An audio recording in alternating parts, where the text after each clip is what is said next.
Okay, so Papa, what was it like growing up as a migrant farmer during the 1940s? Migrant farm worker? Yes. Well, I guess I'd have to say it wasn't easy. It was, we worked a lot.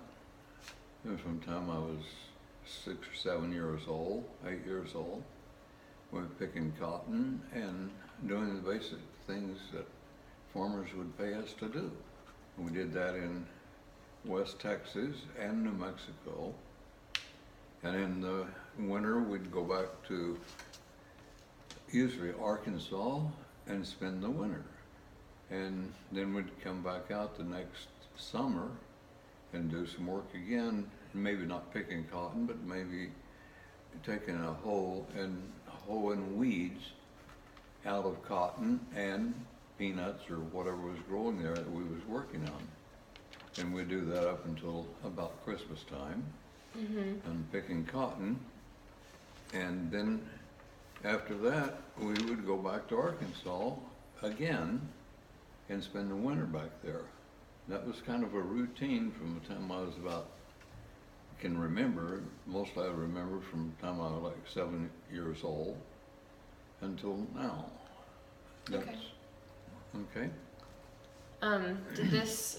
Did picking cotton and cantaloupe and anything else that you picked, did that affect your school life?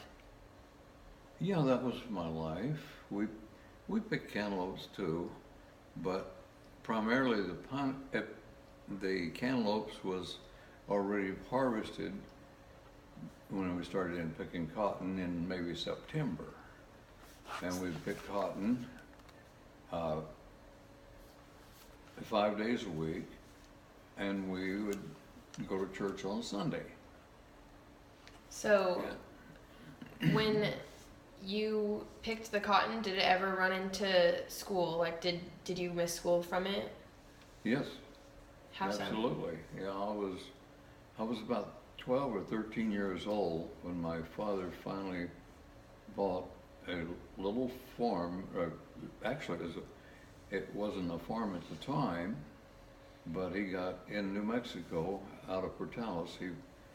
He managed to get some land, purchased some land, and dug a well, and we cleaned the mesquites all from it, so we could grow cotton and peanuts, corn, broom corn. You ever heard of broom corn? No, what is that? That's what you make your a broom. I know we got one here. You got a broom. You sweep your floors with it.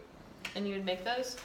Or No, you- we didn't make them. We grew broom corn for it.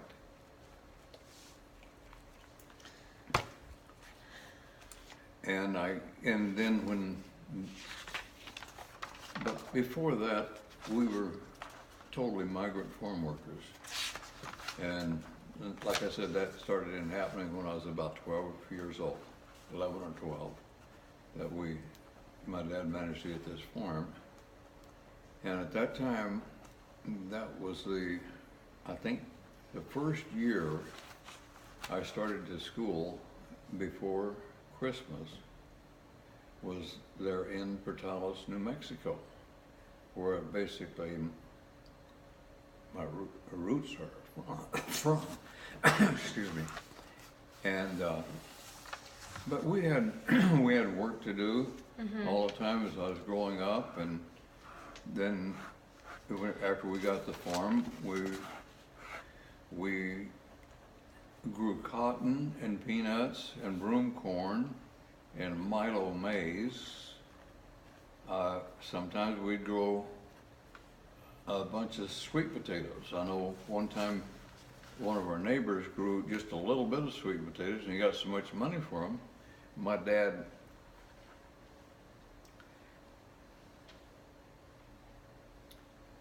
planted a bunch of them the next year, and we plowed them under because we couldn't sell them. There's an overstock of Sweet sweet potatoes. potatoes, yeah.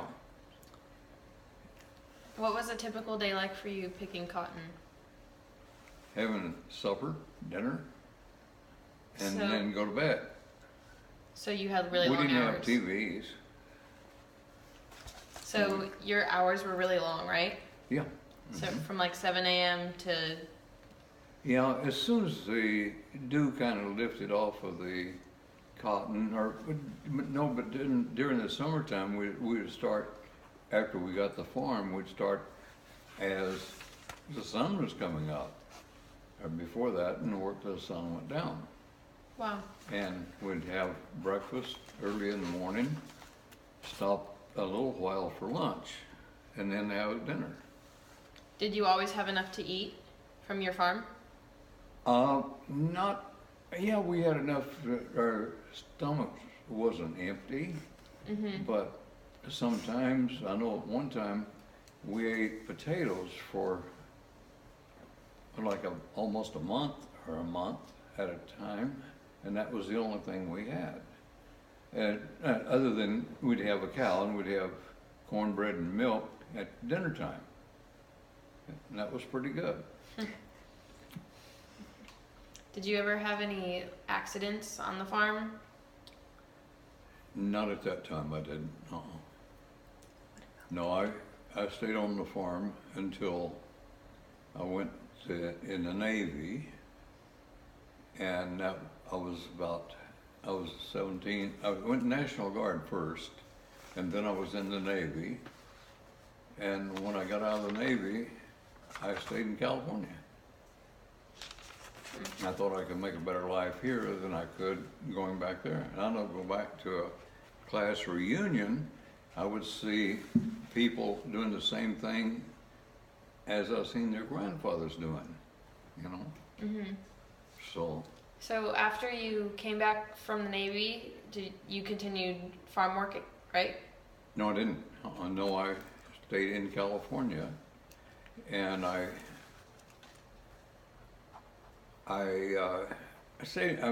first off, I went to Arizona, where my mom and dad lived, and I got my fingers cut off when I was